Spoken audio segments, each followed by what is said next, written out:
अरे मन सोच लो केवल भजन गाने से क्या होगा।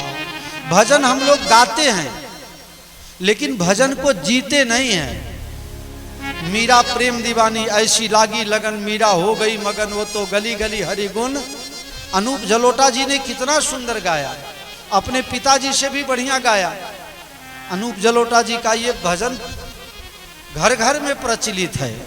ऐसी लागी लगन मीरा हो गई मगन, ओ तो गली गली हरि गुण गाने लगी। महलों में पले बनक जोगन चली, मीरा रानी दीवानी कहाने लगे।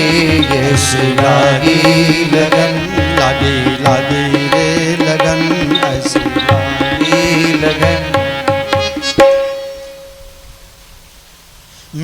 गा रहे हैं, अनूप जलोटा जी गा रहे हैं भजन को, लेकिन जी नहीं रहे हैं। आप सब जानते हैं जब तक आदमी जो बोलता है वो उसके जीवन में नहीं होगा तब तक उसके बोलने का प्रभाव नहीं पड़ सकता। आज कथाओं का असर कम हो गया है। इसका मैं ये अपना पर्सनल कारण देता हूं कि हम कथा कहते हैं लेकिन हम कथा के अनुसार जीते नहीं। हम कथा सुनते हैं लेकिन गेट के बाहर जाने के बाद क्या बोलते हैं, महाराज तो कहते हैं कहते रहें, हम लोगों से ये सब नहीं होने वाला है। तो फिर क्यों कथा सुनते हैं? कथा सुनने के बाद जीवन में लेना है। क्यों लक्ष्मी जी, सही बात है ना? कंठी बांध ली क्या? लाई नहीं कि वहां से हैं? अगले बार तुम्हारे यहां नंबर है, आप फिर तैयारी नहीं करती हो अभी से?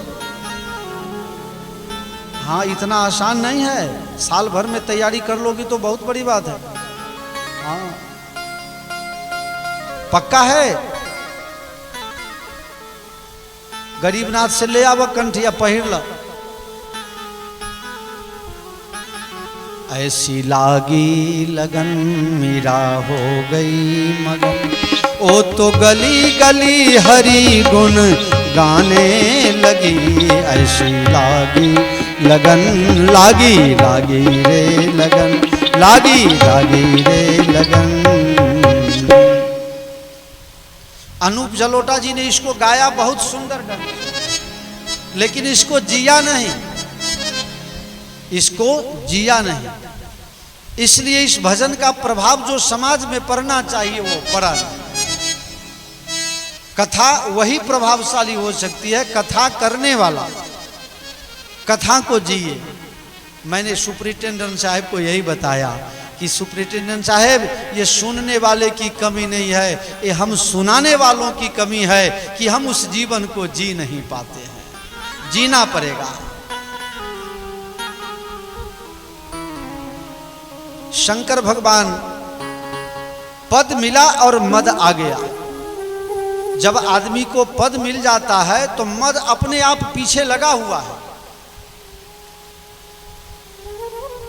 सबसे बड़ी बात यह है कि जब पद मिलने के बाद आदमी को मद आ जाता है तो सबसे पहले वो अपने आदमियों का अपनापन जहां है उसी का दमन करना शुरू कर देता है। नेताजी, आप जैसे सबको लेके चलते हो, इस तरह के लोग बहुत कम होते हैं।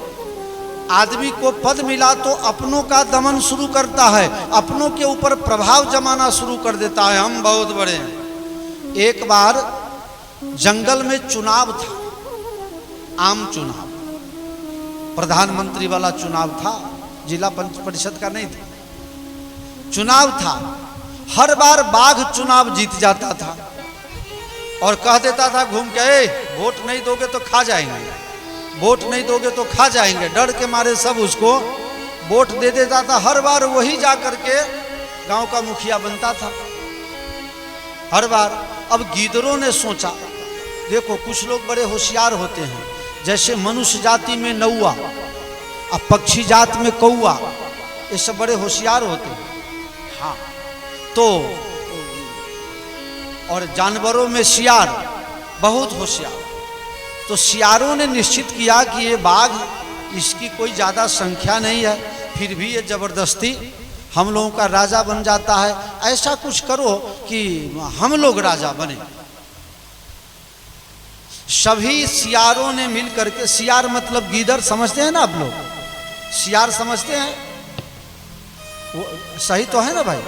हिंदी में सियार, मेरे पास हिंदी के कुछ शब्द खो गए हैं, भूल गए हैं, तो ढूंढना पड़ता है। गीदड़ समझ लीजिए। सभी गीदड़ों ने निश्चित किया कि इस बार तो चाहे जो कुछ भी हो जाए, हमारे जात वाले को ही मुखिया बनाना है, बाघ को नहीं बनने देंगे। कहा भाई बनने नहीं दोगे, लेकिन जब वो खाना शुरू करेगा तो 1 महीना में सबका पत्ता साफ कर देगा। कहा हम लोग कुछ रास्ता निकालेंगे। एक गीदड़ को बहुत बढ़िया से सजाया, बहुत बढ़िया से सजावट बनावट करके उसको बहुत प्रभावशाली बना दिया। देखने में मार डाले, खा जावे, चीर देवे, ऐसा बहुत प्रभावशाली। और सारे के सारे गीदड़ इकट्ठे होकर के गए बाघ के पास। महाराज इस बार आप सरपंच नहीं बन पाओगे, मुखिया नहीं बन पाओगे। क्यों? बोले आपसे भी भयंकर आ गया है और आप ही को ढूंढ रहा है, खा जाएगा आपको। कहा भाई ऐसी बात है तो हम क्या करें? कहा बस आप उसको माला पहना दो, आप ही उसको माला पहनाओ ताकि वो आपको खाए नहीं, वो यही समझे कि भाई बाघ ने हमको वोट दिया था। बाघ ने कहा ऐसी बात है तो चलो ठीक है। सियारों ने, ये गीदड़ों ने समझा दिया, बाघ ने जाकर के माला पहना दिया। अब वो गीदड़ जो बनाया बनावटी गीदड़ था वो बैठ गया गद्दी पर और बाघ हाँ जी में लग गया। लेकिन जाति वालों ने कहा था आपको बोलना नहीं है, मौन व्रत रखना है। तो ये बैठे नहीं, इशारा से ही काम ले लें। सोचा ये हमारे जाति वाले, हमारे नज़दीक वाले सब हमको जानते हैं, कभी ये हुआ कर देंगे तो फिर हमको भी हुआ हो जाएगा। गीदड़ का ये स्वभाव होता है, एक अगर हुआ करेगा तो सब जाकर के पूरा हुआ शुरू कर देगा। कहा देखो भाई हम ऐसे राजा हैं, हमारे राज्य में कहीं भी अन्याय नहीं चलेगा। जो बड़ा जाति वाला है आगे बैठेगा, इसके बाद क्रम से सब के सब लोग बैठेंगे। गीदड़ों ने कहा हम लोग कहाँ बैठेंगे? कहा तुम 16 नंबर के बाद 17 नंबर के लाइन में।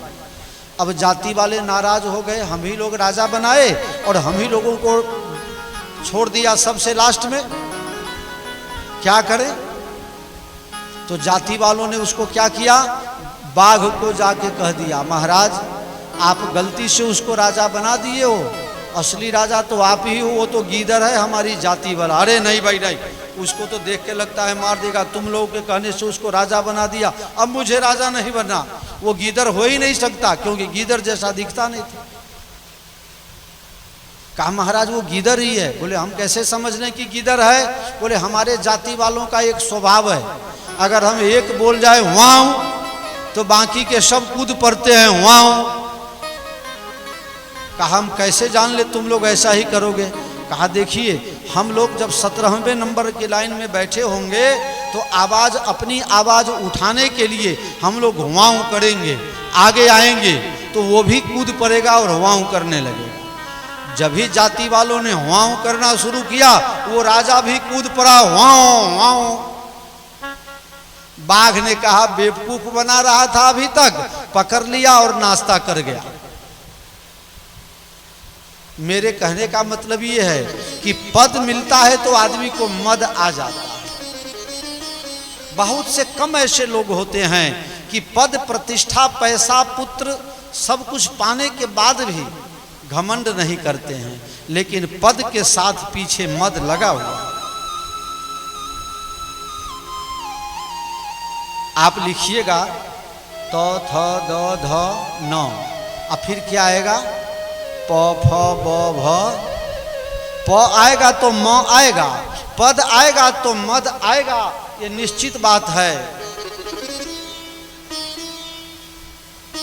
प्रजापति ने विचार किया दक्ष ने कि इसने हमारा अपमान किया था, बदला लेंगे। बदला लेने के लिए यज्ञ किया। आप यज्ञ सिर्फ आत्म कल्याण, विश्व कल्याण के लिए कर सकते हैं, यज्ञ बदला लेने के लिए नहीं होता है। 1991 में चंद्रा स्वामी ने नरसिंहा राव के कहने से अयोध्या में यज्ञ किया था कि हम यज्ञ करके अयोध्या के संतों को अपने पार्टी में जोड़ देंगे। अयोध्या के एक भी साधु यज्ञ में नहीं गए, जबकि उस समय 91 के साल में एक साधु जो घूमते फिरते चलते फिरते ऐसे साधुओं को हजार हजार रुपया दक्षिणा दी जाती थी, एक भी साधु यज्ञ में नहीं गया। क्यों? ये पार्टी के लिए है, ये परमात्मा के लिए नहीं है। इसलिए चंद्रा स्वामी का यज्ञ अयोध्या में फेल हो गया।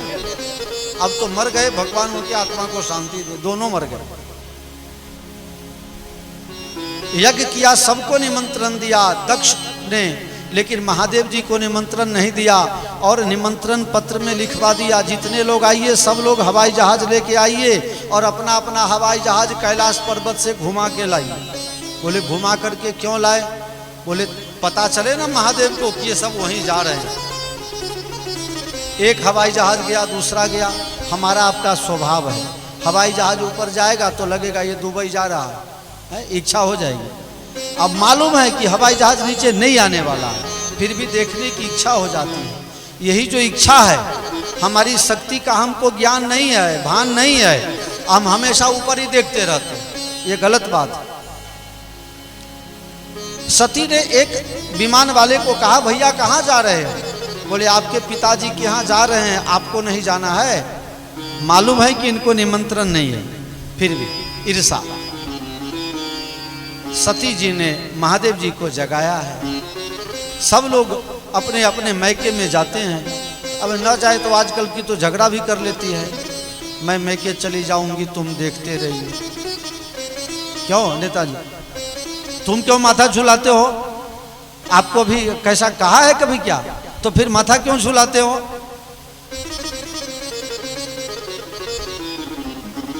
वो तो गीत है, गीत तो बहुत बड़ा खतरनाक गीत है। इतना ही नहीं है, मैं मैके चली जाऊंगी तुम देखते रही हो, उसके आगे भी है। हाँ, सामने वाला भी कमजोर नहीं है, मैं तेरी सौतन लाऊंगी तुम देखते रही हो।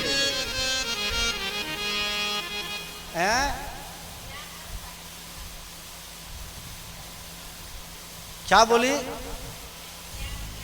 दो ही लाइन याद है काम चलाने के लिए, इससे ज्यादा जरूरी तो नहीं है। आप हमारी माताजी हो, ध्यान रखना हमारा है। एक दिन ठंडा लगा के फिर गर्मी शुरू कर दिए।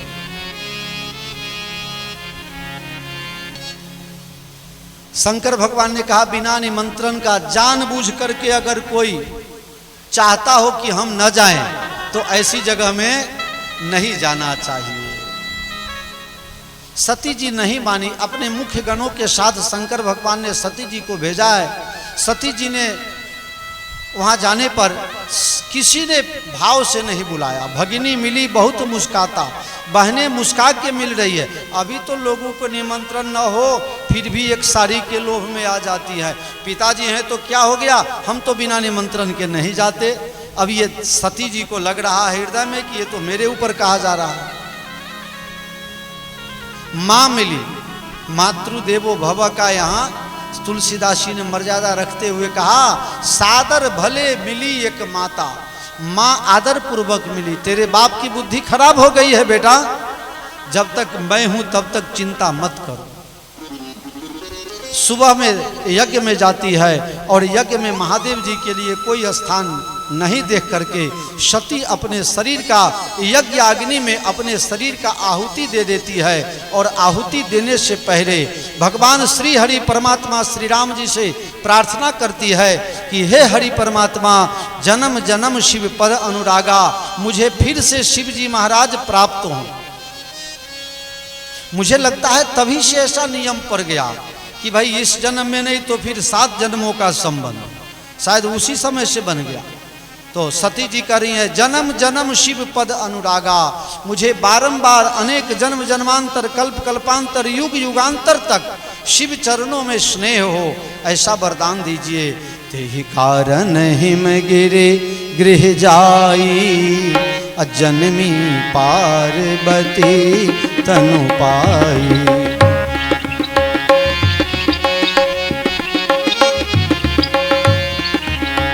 पार्वती तनु पाई। पार्वती जी का जन्म होता है हिमालय के यहाँ। ऐसा कहते हैं कि पहले हिमालय पूरा सूखा हुआ था, पूरा सूखा हुआ था, कोई वहां जाना नहीं चाहता था। जिसके घर में सूखा हो उसके घर मेहमान थोड़े जाते हैं, मेहमान भी वहां जाते हैं जहां पता होता है कि यहाँ अच्छा सब कुछ भाव मिलेगा। अगर देखो किसी गरीब के बाराती में कोई जाता है, अरे जा तू जाकर आवा, बरियाती सब हो जाते, बियाह हो जाते, तब जाकर हम तो चुमाउन उमाउन कह देवो, हमसे 500-1000 रुपया ले जाना, बरियाती में हम नहीं आएंगे। वहाँ जाके क्या खाएंगे? पीछे ये बात करते हैं, साले इसके बरियाती में जाएंगे तो खाएंगे क्या? ऐसी बात है। गरीब के बाराती में भी कोई जाना नहीं चाहता। हिमालय सूखा हुआ था अभी तक, लेकिन जब ही सती माता का पार्वती के रूप में अवतार हुआ, पूरा हिमालय हरियाली से छा गया, बसंत ऋतु का निर्माण हो गया। जहां लोग सती मरत हरुसन वरु मांगा, सती मरत हरुसन वरु मांगा, जन्म जन्म शिव अनुरागा, जन्म जन्म शिव पद अनुरागा, सही कारण हिम गिर गिर जाई, जननी पार्वती तनु पाई, जनमी पार्वती तनु पाई, तेहि कारण हिमगिरि गृह जाई, हिमगिरि। सती बहुत सुंदर चौपाई छेड़ दी है व्यास जी। सती मरत हरिशन वर मांगा। सती माता मरने के समय वरदान किससे मांगते हैं? श्री हरि भगवान श्री राम जी से। और लिखा तेहि कारण हिमगिरि गृह जाई, इसी कारण से इनका अवतार कहाँ हुआ? हिमालय में। मैंने कई बार ये बात बताई है। सती माता का दूसरा जन्म, पार्वती का अवतार, माँ उमा का अवतार हिमालय में क्यों हुआ? प्रश्न है। इसलिए बेचारी जल के मरी है। अगर कोई जल जाए, अभी हम लोग माता जी का दर्शन करके आए, यही परिस्थिति थी ना माता जी की। अब उनका शरीर ठीक हो जाने के बाद भी जो शरीर की चमड़ी पहले थी, इतनी मजबूत चमड़ी नहीं होगी, चमड़ी पतली हो जाएगी, सामान्य गर्मी भी सहन नहीं होगा। उनके लिए एसी लगाना पड़ेगा या एसी में रखना पड़ेगा। जो कोई अगर कभी जल जाए तो उसको ठीक हो जाने के बाद भी उसकी चमड़ी कमजोर हो जाती है, पतली हो जाती है। और इस जन्म का संस्कार मनुष्य को अगले जन्म में भी काम आता है। कई लोग ऐसे पैदा होते हैं कि जिनका चमड़ी जन्म से ही पतली होती है। ये पिछले जन्म के कारण, पिछले जन्म का संस्कार इस जन्म में भी एक 85 साल के महात्मा अभी वेद पढ़ने के लिए काशी में नाम लिखवाए। मैंने कहा महाराज 80 साल की उम्र में अब वेद पढ़ोगे, अब पढ़ के क्या करोगे? कहा डंडी बापू 5000 मदद करना हो तो मदद करो, क्या करोगे ये मत पूछो। मैंने कहा जानना पड़ेगा, आप ऐसे कोई काम नहीं करते। मैंने कहा क्या करोगे पढ़ के? कहा हम पढ़ के उपदेश देने वाले नहीं हैं, हम इसलिए पढ़ रहे हैं कि वेद पढ़ने का संस्कार बना रहेगा तो अगले जन्म में काम आएगा। 80 साल की उम्र में पढ़ाई ज्वाइन किया है प्रीति। पढ़ाई का कोई उम्र नहीं होता है। लाल बहादुर शास्त्री जी प्रधानमंत्री बनने के बाद LLB किए थे। हाँ, इसका कोई उम्र, इसकी उम्र कभी समाप्त होती नहीं। हम लोग स्कूल में जाके नहीं पढ़ते हैं, लेकिन रोज कुछ ना कुछ पढ़ते हैं, कुछ ना कुछ सीखते हैं। अगर एक का एक चलता रहेगा तो फिर थोड़े चलेगा, कुछ ना कुछ नया लाना पड़ता है। तेहि कारण हिमगिरि गृह जाई, तेहि कारण हिमगिरि गृह जाई, जनमी पार्वती तनु पाई, तेहि कारण हिमगिरि गृह जाई, तेहि कारण, तेहि कारण, तेहि कारण।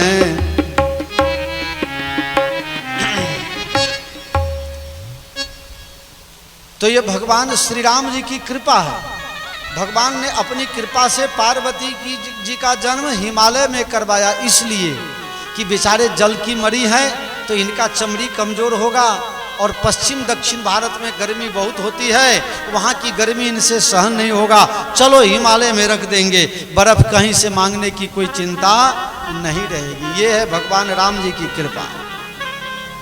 ते ही कारण हिमगिरि गृह जाए। जिस दिन से पार्वती का जन्म हुआ है, घर का वातावरण बदल गया है। देवता लोग आने लगे, ऋषि मुनि लोग आने लगे, हिमालय में सबके सब लोग आने लगे। आज भी हिमालय की बड़ी महिमा है।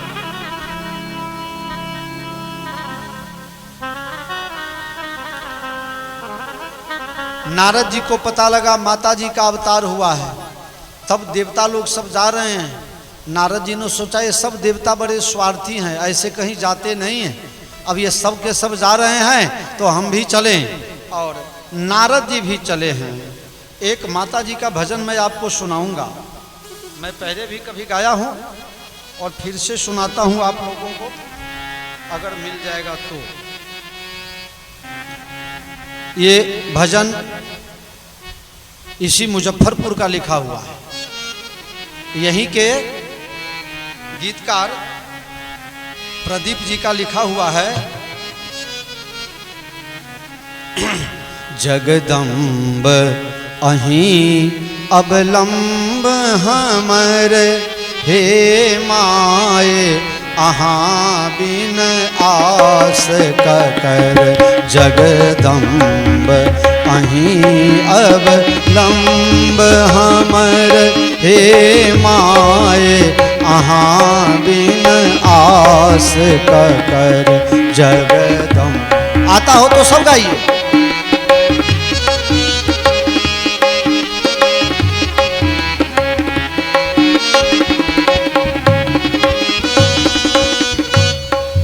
जो माए आहाँ दुख नहीं सुनवई, जो माए आहाँ दुख नहीं सुनवई, तो जाए कहू ककरा कहवई, तो जाए कहू ककरा कहवई। करो माफ जननी अपराध हमर, हे माए अहाँ बिन आस ककर। जगदम्ब अहीं अवलंब हमर, हे माए अहाँ बिन आस ककर।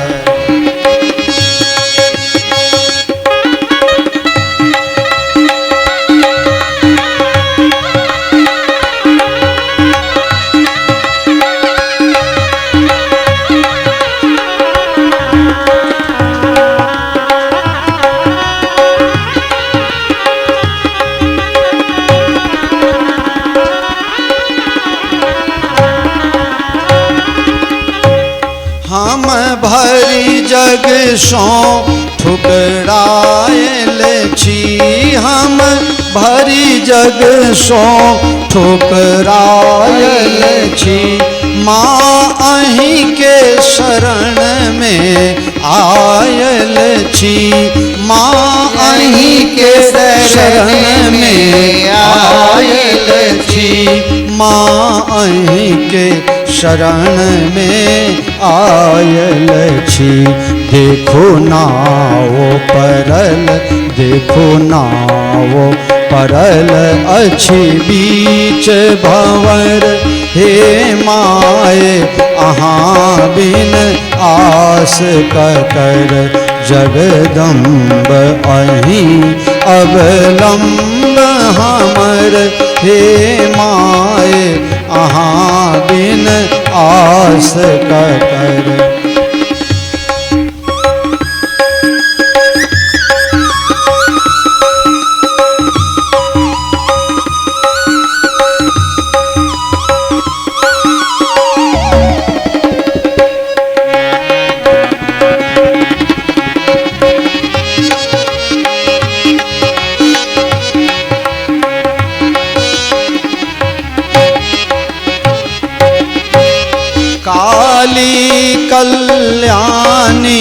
लक्ष्मी छी, काली कल्याणी लक्ष्मी छी। तारा अम्बे ब्रह्मानी छी, तारा अम्बे ब्रह्मानी छी, तारा अम्बे ब्रह्मानी छी। अच्छी पुत्र प्रदीप बनल डूगर, हे माए अहाँ बिन आस ककर, जगदम्ब अहीं अवलंब हमर, हे माए अहाँ बिन आस ककर, हे माए अहाँ, हे माए अहाँ, हे माए अहाँ बिन आस ककर। बोलो श्यावर रामचंद्र भगवान की जय। सभी देवता लोग आकर के भगवान की प्रार्थना करने लगे, माता जी की प्रार्थना करने लगे। नारद जी ने भी आकर के माता जी का दर्शन किया। हर माँ बाप की इच्छा होती है कि हमारा बेटा बड़ा बन जाए, बेटी बड़ी बन जाए, हर माँ बाप की इच्छा होती है। नारद जी को देख करके हिमालय ने कहा, महाराज आप तो त्रिकाल ज्ञानी हैं।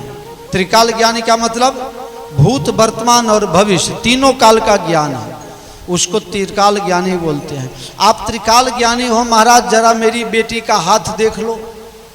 नारद जी ने सोचा इसका हाथ भला कौन देखे, हैं? ये तो दुनिया का भाग्य विधाता है, इसका हाथ हम क्या देखें, लेकिन चलो अगर मुझे लाभ मिला है तो देख लो। नाम उमा, अंबिका, भवानी, इनके अनेक नाम होंगे। इनके नाम से माताएं बहनें गौरी व्रत और पार्वती व्रत करेगी। छोटी छोटी बच्चियां गौरी व्रत करती हैं ना, यहाँ होता है कि नहीं, सावन महीना में, आषाढ़ महीना के लास्ट में और फिर सावन महीना की शुरुआत में बच्चियां वो व्रत खाली बच्चियां ही करती हैं। इनके नाम लेने मात्र से जगत का कल्याण होगा। माता जी ने इशारा किया, बहुत प्रशंसा करोगे तो माँ का लाड प्यार नहीं मिलेगा, इसलिए थोड़ा कम ही प्रशंसा करो तो ठीक है। महाराज सब बात तो ठीक है, लेकिन ये बताइए मेरी बेटी को घर बर कैसा मिलेगा? अरे अभी तो जन्म हुआ, अभी से घर बर की चिंता। नारद जी ने हाथ देकर के कहा, हाँ शादी तो होगी, लेकिन इनकी जो शादी होगी वो वर के कुछ लक्षण हैं, वो दुल्हा सरकार के कुछ लक्षण हैं। अरे अगुण अमान, मात पितहीना, उदासीन सब संशय छीना। वो अगुण होंगे, निर्गुण होंगे, उनमें कोई गुण नहीं होगा, निर्गुण निराकार। अगुण अमान, उन्हें कोई मान अपमान का कोई परा नहीं है, मान अपमान से परे होंगे। मातु पितुहीना, माता पिता नहीं होंगे। उदासीन सब संशय छीना, संसार में उनकी अनुरक्ति नहीं होगी, वो संसार से विरक्त होंगे, संसारी जीवन जीने के लायक नहीं होंगे। अच्छा महाराज ऐसा वर मिलेगा? बोले हाँ। बोले महाराज ऐसा वर मिलेगा कहाँ? बोले वो ऐसे नहीं मिलेंगे, जौ तप करें कुमारी तुम्हारी, जौ तप करें कुमारी तुम्हारी, भावी उमेटी सकहीं त्रिपुरारी।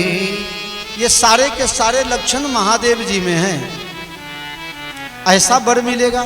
जोगी जटिल अकाम मन, जोगी जटिल अकाम मन, नगन अमंगल देश, अस स्वामी यही कह मिलही, परिहस्त असरे।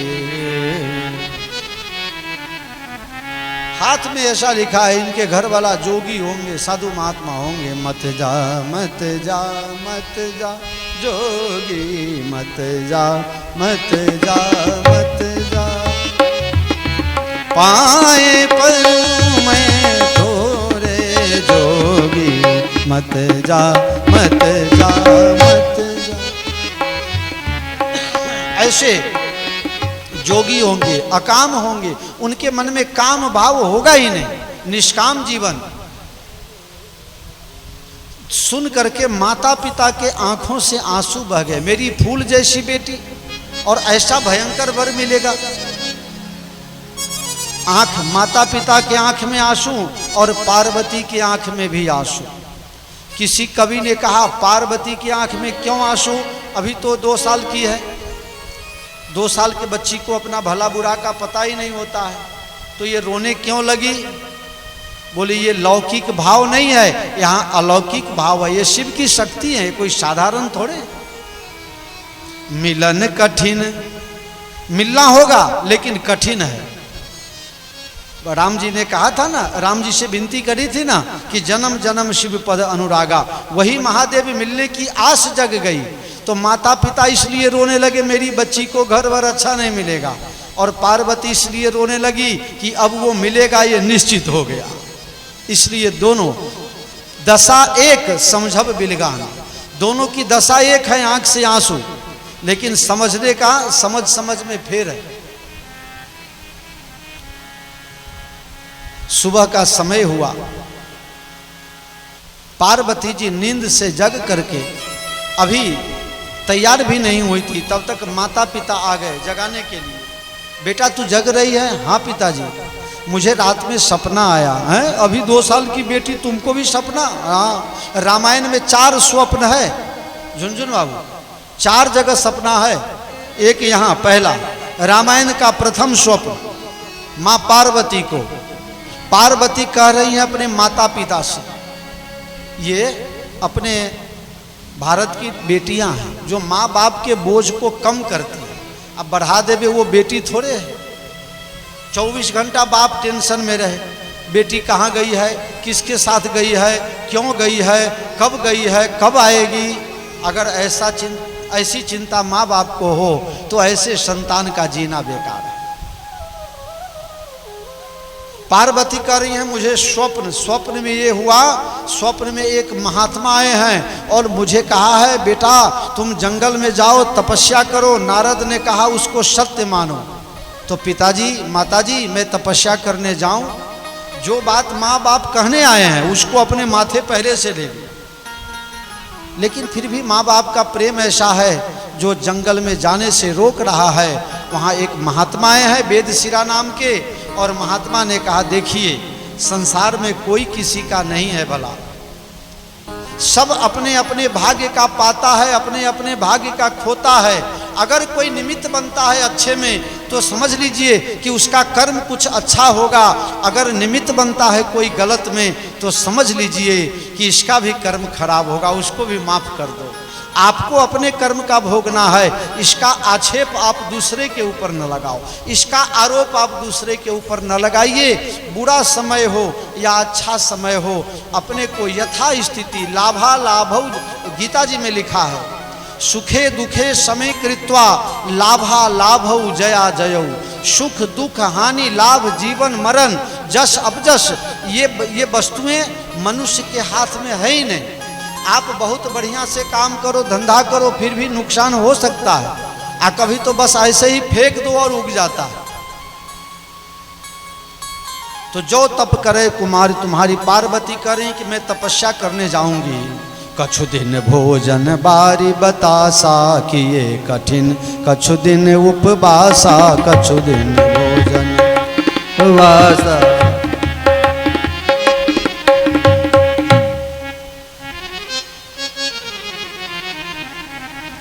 33,000 वर्ष तक पार्वती जी ने तपस्या की। कुछ दिन भोजन छोड़ा, फिर पानी छोड़ा, फिर पवन लेना भी बंद कर दिया। देवता लोगों की श्वास रुकने लगी। देवताओं ने समझाया पार्वती जी ये शरीर बार बार नहीं मिलता है, ये भजन के लिए है, इसको खाना पीना बंद करके इसको बर्बाद मत कर दो, फिर भजन किस चीज से करोगे? तो साधन है। तो फिर बेल पात मही परे सुखाई, जो बेलपत्र नीचे गिरता था वो खा करके रहने लगे। फिर वो भी छोड़ दिया। पत्ता को पर्ण कहते हैं हिंदी में, पर्ण छोड़ दिया तो नाम हो गया अपर्ण। फिर आगे जाके इसका नाम हो गया अन्नपूर्णा। बोलो अन्नपूर्णा माता की जय हो। राम जी ने कहा देवी आपकी तपस्या पूर्ण होती है, पिताजी बुलाने आवे तो चले जाइए। इस तरफ राम जी गए शंकर भगवान के पास। महाराज क्या हाल चाल है? सती के मृत्यु के बाद शंकर भगवान पागल हो गए। कहीं घूमते हैं, कहीं बैठ जाते हैं, कहीं भजन करते हैं, कहीं प्रपंच करते हैं, कहीं भजन करवाते हैं। इस तरह से शंकर भगवान घूमने लगे। तपस्या में उनको फिर ध्यान लग गया। राम जी ने जाकर के ध्यान खुलवाया। महाराज जागो। महाराज क्या काम है? बोले पार्वती तब किन्ह पारा करहु तासु तुम अंगीकारा। पार्वती ने बड़ी भारी तपस्या की है, आप उनका स्वीकार कीजिए। शंकर भगवान का महाराज ये ठीक तो नहीं है, एक बार शादी करके मैंने देख लिया, इसमें कोई मजा नहीं है महाराज। आपका जो 2-4 माला करता हूं वो भी छूट जाएगी। भगवान ने कहा मेरी इच्छा है। अब तुरंत मान भी गए। आपकी इच्छा है तो आपकी इच्छा का अनादर नहीं कर सकते। बहुत से लोगों की ऐसी आदत होती है, उनको लेना है लेकिन उनको 2-4 आदमी कहे तब लेना है। अरे लेना है तो कह दो भाई भूख लगी है खा लो। अब 2-4 आदमी कहे तभी खाओगे। कहीं 2-4 आदमी नहीं कहे तो कहीं कहीं कहने के लिए आदमी रखना पड़ता है। नेताजी, एक आदमी का लीवर खराब हो गया, एक आदमी का लीवर खराब हो गया। डॉक्टर के पास गया, डॉक्टर बोला तुम्हारा लीवर खराब हो गया है, शराब पीना बंद करो। कहा ठीक है बंद करें। बंद कर देंगे महाराज, बंद कर देंगे। कहा महाराज मैं तो शराब पीता हूँ, शराब वाले के मित्र बहुत होते हैं, हमारे बहुत मित्र हैं, कहीं कोई जबरदस्ती कर दिया तो? बोल दिया अगर कोई बहुत आग्रह करे तो कभी 1-2 ढक्कन पी लेना। डॉक्टर ने इतना कह दिया, कोई अगर बहुत कह देवे तो 1-2 ढक्कन पी लेना। फिर जाकर के 4-6 महीने के बाद आया वो शराबी। डॉक्टर साहब ने कहा अब हेल्थ कैसा है? बोले पहले से ठीक है। शराब उराब पीते हो? बोले नहीं बंद कर दिए। ये तुम्हारे साथ में कौन आया है? बोले आपने कहा था ना कि कोई बहुत कहे तो पी लेना, तो इसको दरमाहा देते हैं बहुत कहने के। ये बहुत आग्रह करता है तब थोड़ा सा पी लेते हैं। तो कहना पड़ता है, कहना क्या? शंकर भगवान पहले नहीं मान रहे थे, फिर मान गए। सप्तऋषि को बुलाया, जाइए पार्वती जी के प्रेम की परीक्षा लीजिए। अब जहां भगवान राम जी ने कह दिया वहां सप्तऋषि को क्यों भेजा? शंकर भगवान ने राम जी पर विश्वास नहीं है? राम जी पर बहुत विश्वास है, लेकिन पार्वती को सती के रूप में राम जी पर विश्वास नहीं था। शंकर भगवान कहते हैं मैं भक्ति लाइन का हूं, और अगर ये भी भक्ति वाली नहीं होगी तो हमारा सांसारिक जीवन बिगड़ जाएगा। हम कहेंगे भाई चलो रसगुल्ला खाना है, और ये कहेगी नहीं पकौड़ी खाना है। हम कहेंगे चलो भाई घर पर कुछ बनाओ, और ये कहेगी नहीं चलो होटल में ले चलो। तो फिर दोनों का जो तालमेल नहीं आएगा तो जीवन बर्बाद हो जाएगा। क्या करेंगे? इसलिए मैं राम का भक्त हूं। अब इसके अंदर राम की भक्ति आई कि नहीं? राम जी तो सीधे साधे हैं। राम जी ने तो कह दिया शादी कर लो, हमारा दुख उनको देखा नहीं गया तो शादी करवा रहे हैं। लेकिन अगर उनको राम जी में प्रेम नहीं होगा तब हम शादी नहीं करेंगे। इसलिए भेजा है, प्रेम परीक्षा ले। सप्तऋषि ने कहा माता जी ये क्या कर रही हो, क्या चाहती हो? बोले मैं महाराज क्या कर रही हूँ ये मत पूछो। बोले क्यों? बोले महाराज मैं बालू का दीवाल बना रही हूँ। बालू का दीवाल? बालू का तो ढेर होता है भाई, बालू का दीवाल नहीं बनता। बालू का दीवाल बनना हो तो उसमें सीमेंट डालना पड़ता है, उसमें कपची डालना पड़ता है, क्या क्या करना पड़ता है, तब उसका दीवाल होगा। खाली बालू का कभी दीवाल बनता नहीं। पार्वती ने कहा मुझे बनाना है, मतलब ये चाहिए सदा शिव ही भरता, शिव जी से शादी करनी है। हंसने लगे सप्तऋषि, अरे जाओ जाओ। किसने कहा? ये गुरु महाराज कौन है? ये मंत्र किसने दिया? बोला नारद जी ने। अच्छा तब तो हो गया कल्याण। नारद जी की शादी हो गई? बोले नहीं। नारद जी का कहीं बंगला है, विला उला बनाए हैं? कहीं फ्लैट भी खरीदे हैं, कहीं घर है नारद जी के नाम से। अरे पूरे भारत में घूमो, कहीं मंदिर है नारद जी का? बोले नहीं है। तो जिसको अपना नहीं है वो दूसरे का होने देगा? जिसको अपना नहीं वो दूसरे का थोड़े होने देगा। छोड़ो, तुम्हारे लिए लक्ष्मीपति, तुम्हारे लिए वैकुंठाधिपति, तुम्हारे लिए क्षीर समुद्र में शेष सैया पर निवास करने वाले ऐसे परम रूपवान भगवान विष्णु से मैं शादी करवा दूं। माता जी कह रही हैं कि आप सब महात्मा के वेश में आए हो इसलिए प्रणाम कर रही हूं, अगर किसी और वेश में आते तो चमड़ी खिंचवा देती। अभी तुमको अब अगर शादी करवाए बिना तुमको पेट में शांति नहीं मिलती है तो बहुत से कुमारे कुमारियां घूम रही हैं। आप जाओ किसी की शादी कर लो और मेरी प्रतिज्ञा सुन लो। अरे जन्म कोटि लगी रगर हमारी, अब बरऊं शंभु न तरहूं कुमारी। मेरा जन्म हुआ, मैं तपस्या करूंगी, बूढ़ी हो जाऊंगी, मर जाऊंगी, फिर जन्म लूंगी, फिर तपस्या करूंगी, फिर मर जाऊंगी। ऐसा मैं 1 करोड़ बार करूंगी। 1 करोड़ के बाद भी शादी तभी करूंगी जब शंकर भगवान मिले। आप जगत जननी हो, भगवान भोलेनाथ जगत पिता हैं। आप दोनों की जय जयकार हो। पार्वती के प्रेम की बात को सुन करके भोलेनाथ शादी करने के लिए तैयार हो गए। देवता लोग आए हैं बाराती लेकर के। कामदेव की भी कथा है, लेकिन मैं कामदेव की कथा कम करता हूँ। रामदेव की कथा में मजा है भाई, कामदेव की कथा कौन करे। कामदेव ने भी उनको तपस्या तुरवाया है, अपने तीसरे आंख से उसको नाश किए हैं। देवता लोग लाइन में आ गए हैं, चलिए अब विवाह करने के लिए। लेकिन सब अपने अपने में मस्त हैं। शंकर भगवान को कोई सजा नहीं रहा है। देवता लोग सब suited booted up to date हो गए और शंकर भगवान विचार करने लगे हमको तो कोई सजाता ही नहीं है। जो जैसा सजाएगा वो तो जिसके पास जितना नॉलेज होगा उतना ही सजाएगा। शंकर भगवान के गण भूत प्रेत, संग भूत प्रेत पिशाच जोगी जमात वर्णत नहीं बने। भूत प्रेतों ने शंकर भगवान को सजाना शुरू किया। कामदेव को जलाने के लिए जब गुस्सा किए थे तो जटा बिखर गई थी, उसको सजा करके माथे पर मुकुट बना दिया। एक सांप का कलगी लगा दिया, एक बिच्छी का कंगन बना दिया, 2 सांप का जनेऊ बना दिया। और अपने इधर क्या बोलते हैं वो हल्दी लगाता है, उसको क्या बोलते हैं आप लोग? हल्दी रसम है? अच्छा कोई बात नहीं, आप लोग समझ गए ना। हाँ, अब मुझे 38 साल हो गया ये बिहार छोड़े हुए, तो बहुत से शब्द अपने शब्दकोश में से गायब हो गए हैं। उपटन लगाना है ना, उपटन लगाना। तो अब शंकर भगवान को उपटन भी तो उसी अनुसार लगना चाहिए।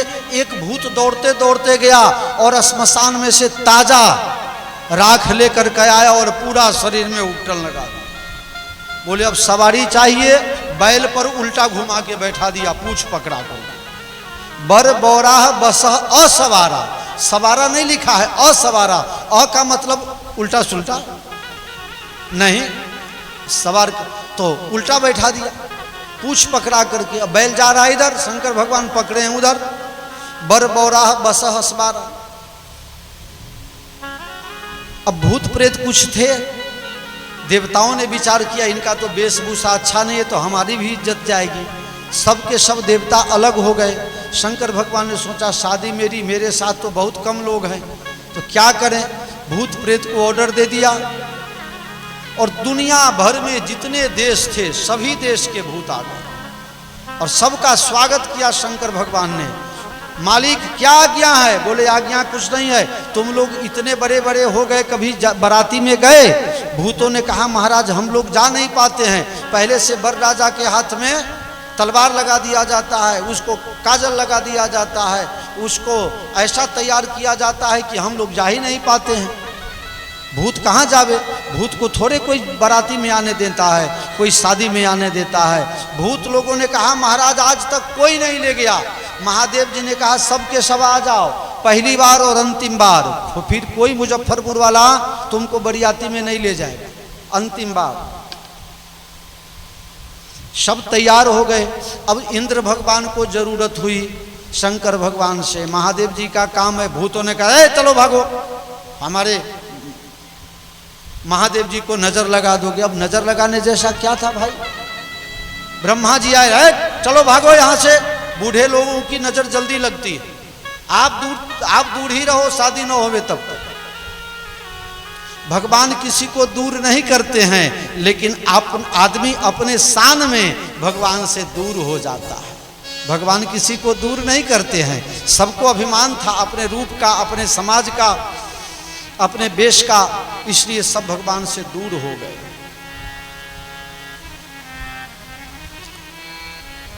बारात चलने लगी।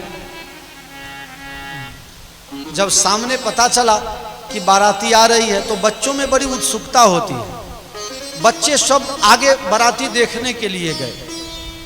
जब ही बाराती को देखा सब के सब भागे।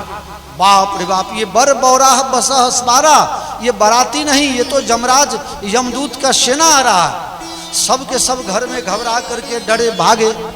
माताओं ने, बहनों ने, भाइयों ने सबको पूछा, बाप ने सबको पूछा, भाई क्या क्यों डर के भागे आ रहे हो?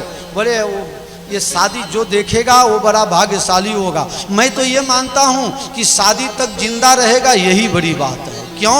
बोले आप भी जा करके देखाओ। मैना अपने हाथ में आरती सजाती है, आरती सजा करके और शंकर भगवान की परछन करने के लिए जा रही है।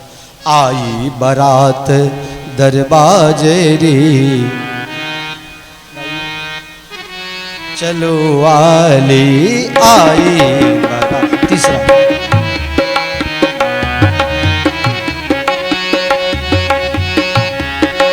आई बारात दरबाजे हो, परिछन चलो आली, आई बारात दर हो।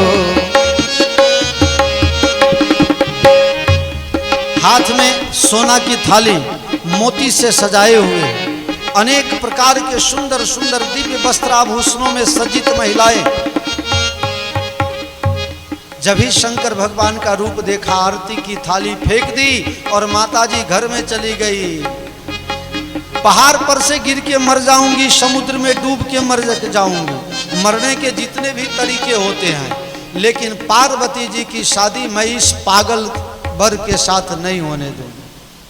अब पूरे गांव में बात फैल गई कि कन्या की माता शादी करने से इनकार करती है। नारद जी को पता चला, नारद जी दौड़े हुए आए। किसी ने नारद का सम्मान नहीं किया। एक सिक्योरिटी गार्ड वाले ने कहा, महाराज वापिस जाओ, आपके कारण ही ये सब हुआ है, आप ही ने तपस्या करने के लिए कहा था। आपसे घर के लोग नाराज हो गए हैं, कोई आप पर खुश नहीं है, आप चले जाइए, नहीं तो हो सकता है आपको मारपीट भी हो जाए, पोथी पत्रा भी आपकी चली जाए। नारद जी ने कहा, मैं साधु हूँ, हम तो जहाँ जमा दिए अड्डा वहाँ जमा दिए, अब मैं टस से मस नहीं हो सकता, शादी तो करवा के रहूंगा चाहे जो होगा। लेकिन साधुओं का एक सम्मान था। जब ही घर में प्रवेश किए तभी सब लोग हाथ जोड़कर खड़े हो गए, आइए महाराज आइए। भाव नहीं है, अभाव से ही, लेकिन सबने कहा आइए आइए। नारद जी सीधे राजमहल में जाकर के मैना माता का हाथ पकड़ कहते हैं, खड़ी हो जा माँ, तू क्या समझती हो, इसका कन्यादान करोगी? अरे ये जगत जननी है, पिछले जन्म में एक भूल हो गई, उस अपराध के कारण भोलेनाथ ने त्याग दिया। ये तो जगत जननी है और ये जगत पिता हैं, तुम तो बड़े भाग्यशाली हो कि तुम्हें ये कन्यादान करने का लाभ मिल रहा है। भगवान विष्णु ने कहा, भोलेनाथ थोड़े समय के लिए जरा रूपवान बन जाओ ना, अपना रूप अदला बदली दोनों कर लेते हैं। विष्णु भगवान का रूप शंकर भगवान को प्राप्त हुआ है और शंकर भगवान ऐसे दिव्य दर्शन। पहले सबको भोजन कराया गया, अब बाद में शादी हुई। और राम जी की बारात जब जाएगी तो पहले शादी होगी, बाद में भोजन होगा, जेवनार बाद में। और यहाँ पहले भोजन और बाद में। सबके अपने अपने भाव हैं। मेरा भाव ये है कि इस बाराती में भूत प्रेत आया है, देवता लोग आए हैं। तो जो बड़े लोग होते हैं बाराती में जाते हैं तो खाते उते नहीं हैं, खाली शोभा बढ़ा के चले आते हैं, क्योंकि उनको अनेकों बीमारी रहती है कि दीदी, हाँ, डायबिटीज, ब्लड प्रेशर, कोलेस्ट्रोल, खून मोटा हो गया है, क्या क्या बीमारी। अब हमको भी है सब तो पता है ना, इसलिए कहता हूँ आपको। तो इतनी बीमारी हो, वो आदमी अगर जा करके भोज खाएगा तो बताओ कैसे, गाड़ी कितनी देर चलेगी। इसलिए मैंने नियम कर दिया 3 साल से, कहीं जाना नहीं, कहीं किसी का खाना नहीं, जो कथा करावे उसी यजमान का खाना, खर्चा उसी का बढ़ाना। देखो बुलेट भाई का खर्चा बढ़ रहा है, कहाँ गया बुलेट जी, हो ना कथा में। हाँ, बाबा जी से देखो, ज़्यादा प्रेम भाव रखने से खर्चा बढ़ता है। अब हम चल जाए तो दोनों आदमी झगड़ा करिया, कन्या कहत उनके अहाँ ही गुरुजी बनैली तै ले लेते खर्चा भ गए, आ तू कहबो ना हमर गुरुजी तो पहले से छला ना, कहाँ खर्चा हो छला, अहाँ गुरुजी बनैली तब जाकर खर्चा भेल। की हाल। साधु जीवन कठिन है, जैसे पेड़ खजूर, चढ़े तो फल मीठा मिले, आ गिरे तो चकनाचूर।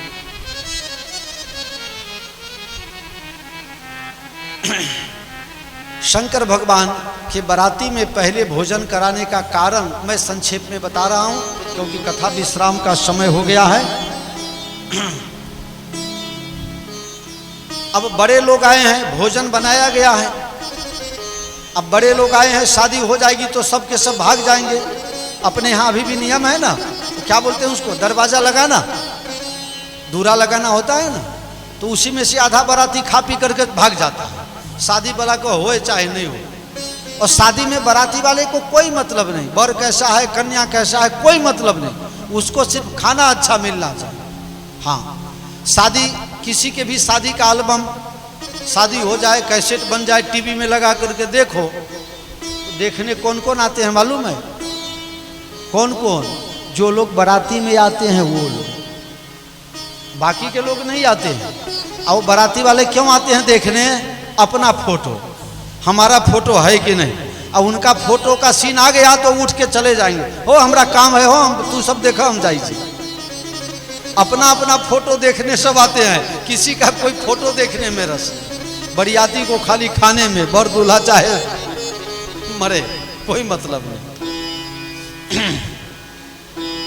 तो देवता लोग दूरा लगाने के बाद भाग जाते तो खाना बच जाता, और भूत प्रेत अगर भूखे रह जाते तो किसी के घर में कुछ भी खा लेते, किसी के बेटा को, किसी के बेटी को, किसी के कुछ को, तो भूत लोग किसी को भी कुछ भी खा लेते, तो दोनों तरफ नुकसान होता। इसलिए सबसे पहले भोजन करवाया, और लेकिन भोजन में बड़ी देर लग गई। लागे परसन चतुर सुवारा, मैं कई बार ये कथा सुना चुका, बहुत देर तक भोजन चलता रहा। क्यों? थोड़े दिन में भोजन निपटा देना चाहिए, इसलिए भोजन में देरी हो गई। कि कौन कौन लोग आए थे बाराती में? संग भूत प्रेत पिशाच जोगी जमात बरनत नहीं बने। संग भूत प्रेत पिशाच जोगी जमात बरनत नहीं बने। संग भू संग भू संग भू, भूत प्रेत पिशाच सब आए हैं। उसमें कैसे कैसे हैं? तन खीन अति को पीन पावन, को अपावन गति धरे भूषण कला। अब बहुत से दुबले पतले, मतलब हवा में उड़ जाए, इतने दुबले पतले खाने के लिए बैठ गए। अब परसने वाला विचार किया कि इनके शरीर में दम तो है नहीं, अब ये खाएंगे कि न खाएंगे, और खाएंगे तो तुम्हारे जैसे दुबली पतली आए। कब से सोच रही थी कि हमारा नाम नहीं आया। हाँ, तुम्हारी भतीजी कितनी मोटी है, देख बाप खिलाता ही नहीं है, अपने बाबा जी बन के घूम रहा है, बेटा बेटी को खिलाता ही नहीं है। सही बात है ना? ले जा थोड़ा दिन तो अपने आप। संग भूत तो तनखीन को अतिपीन पावन को अपावन गति धरे। तनखीन बिल्कुल दुबले पतले हैं, बैठे। अच्छा, उससे आगे गए थे, देखे कोई बहुत मोटा तगड़ा है, उससे आगे गए, परसते पर अभी थाली ही परस रहे हैं, तो देखा को मुखहीन, पहले ही है, अच्छा, को मुखहीन विपुल मुख का हो, को मुखहीन, मुख मतलब मुंह नहीं है। अब भोजन करने के लिए लाइन में बैठे हैं नेताजी, मुंह नहीं है, अब बैठे हैं। हमारे साधुओं में जब भंडारा होता है, भोजन का आयोजन होता है, तो जो लोग नहीं खाते हैं वो भी लाइन में जाते हैं, क्योंकि लाइन में नहीं जाएंगे तो दक्षिणा नहीं मिलेगी। मौनी बाबा होगा वो भी, जो फलहार करता होगा वो भी, जैसे भी होगा, खाना नहीं है फिर भी लाइन में खड़ा रहना है, पत्ता लेके बैठना पड़ेगा, नहीं तो भोज दक्षिणा नहीं मिलेगी, इसलिए बैठे हुए हैं। अब ये सब बिना मुंह के ही बैठे हुए हैं। देखा इतने लोग बिना मुंह के, तो इनको खिलाएंगे क्या, खाएंगे कहाँ से? बहुत से लोगों को कई मुंह होते हैं, अभी बोला अभी, देखा तो किसी को बहुत मुंह, आगे पीछे अगल में बगल में 10-15 ठो मुंह लटक रहा है। अब ये किस मुंह से खाएंगे, थाली किस तरफ रखें? ये सब के कारण परसने में बहुत देर हो गई। लागे परसन, लागे लगे हुए हैं, परस रहे हैं, बहुत देर तक भोजन परसा गया, सबको भोजन। हर गिरिजा कर भयउ विवाहु, कथा प्रसिद्ध सकल जगबाहु। हाथ में गंगा जल, कुश की अंगूठी अपने हाथ में लगाए हैं, हाथ में गंगा जल लिए हैं, पानी ग्रहण का मंत्र बोला गया है, और पार्वती जी का हाथ शंकर भगवान के हाथ में सौंप दिया है। अब सौंप दिया इस जीवन का सब भार तुम्हारे हाथों में, अब सौंप दिया इस जीवन का सब भार तुम्हारे हाथों। अनेक प्रकार के दहेज में वस्तुएं दी गई, बहुत प्रकार की वस्तुएं। दहेज लेना नहीं चाहिए लेकिन देना चाहिए। दहेज लेना नहीं चाहिए, देना चाहिए। मतलब ये आप देर तक विचार करेंगे, इसलिए मैं पहले कह देता हूं। आपके पास शक्ति है तो बेटी को जितना देना हो दीजिए, लेकिन अगर सामने वाला भिखारी भीख मांग, पहले से भीख मांग रहा है, तो उसके साथ बेटी को शादी मत करवाइए। ये तो आलसी होगा, भिखारी होगा, वही मांगेगा। हाँ, अभी यहाँ तो ये बोलना ठीक नहीं है, नहीं तो कोई मारेगा हमको। हैं, बेटी के दिली या बेटा के छोड़ देवो, हम तो भिखारी हो जाए, बहुत मुश्किल बात है। दाइज दियो, लिए नहीं दियो। महाराज ने दिया, शंकर भगवान ने मांगा नहीं कि टेलीविजन देना पड़ेगा, फ्रिज देना पड़ेगा, ये देना पड़ेगा, वो देना पड़ेगा। हर गिरिजा कर भयउ विवाहु। लेकिन जो कुछ भी मिला दहेज में, शंकर भगवान कुछ ले नहीं गए साथ में, सब कहाँ गया?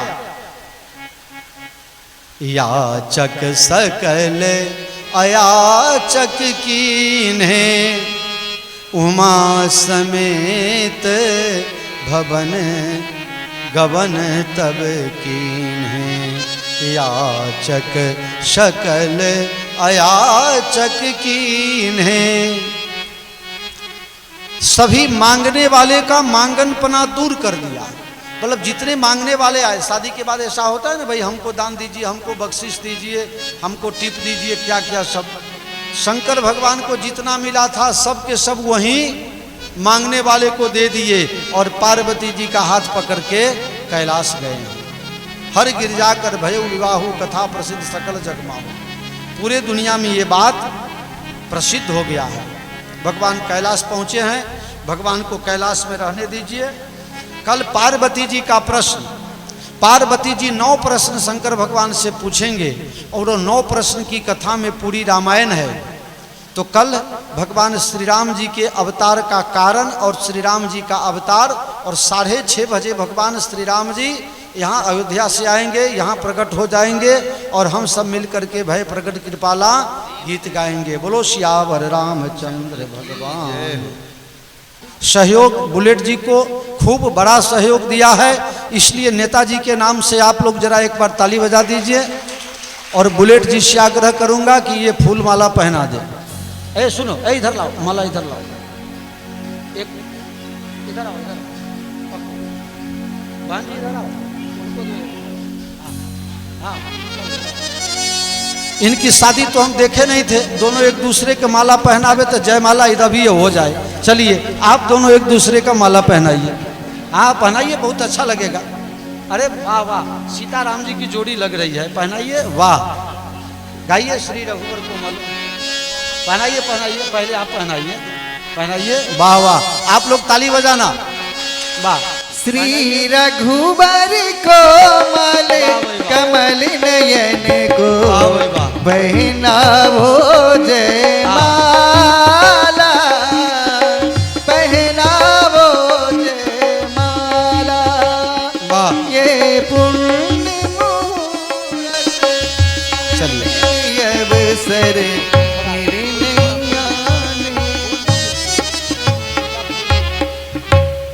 और किनको आरती में बुलाना है, इनको फूल दीजिए, प्रणाम करेंगे। चलिए, स्वस्ति नो इंद्रो बृहस्रवाः स्वस्ति न पूषा विश्ववेदाः स्वस्ति न बृहस्पतिर्दधातु। भगवान को प्रणाम निवेदित कीजिए। अरे दक्षिणा हो गया, कोई बात नहीं, ऐसे। हाँ अच्छा, मास्टर साहब आए हैं, मास्टर साहब आइए। ओम जय शिव ओंकारा, ओम जय शिव ओंकारा। ब्रह्मा विष्णु सदा शिव, ब्रह्मा विष्णु सदा शिव, अर्धांगी धारा। ओम जय शिव ओंकारा। एकानन चतुरानन पंचानन राजे, स्वामी पंचानन राजे। हंसाशन गरुड़ाशन वृषवाहन साजे। ओम जय शिव ओंकारा। दो भुज चार चतुर्भुज, दस भुज अति सोहे। त्रिगुण रोपनि रखते, त्रिभुवन जन मोहे। ओम जय शिव ओंकारा। अच्छे माला बन माला, मुंड माला धारी। त्रिपुरारी कंसारे कर माला धारे। ओम जय शिव ओंकारा। श्वेतांबर पीतांबर बाघंबर अंगे। शनकादिक गरुड़ादिक भूतादिक संगे। ओम जय शिव ओंकारा। कर के मध कमंडल चक्र त्रिशूल धारी। सुखकारी दुख हारे, जग पालन कारे। ओम जय शिव ओंकारा। ब्रह्मा विष्णु सदा शिव, जानत है यह विद्या। प्रणवाक्षर में शोभित, प्रणवाक्षर में शोभित ये तीनों एका। ओम जय शिव ओंकारा। त्रिगुण स्वामी जी की आरती, जो जो कोई नर गावे, कहत शिवानंद स्वामी, कहत शिवानंद स्वामी, सुख संपत्ति पावे। ओम जय शिव ओंकारा, कर्पूर गौरम करुणावतारम, संसार सारम भुजगेन्द्रहारम, सदा वसंतम हृदयारविंदे, भवं भवानी सहितं नमामि। तुमेव माता च पिता तुमेव, तुमेव बन्धु च सखा तुमेव, तुमेव विद्या द्रविणं तुमेव, तुमेव सर्वं मम देव देव। जलेन शीतलीकृत्य जल लेके जरा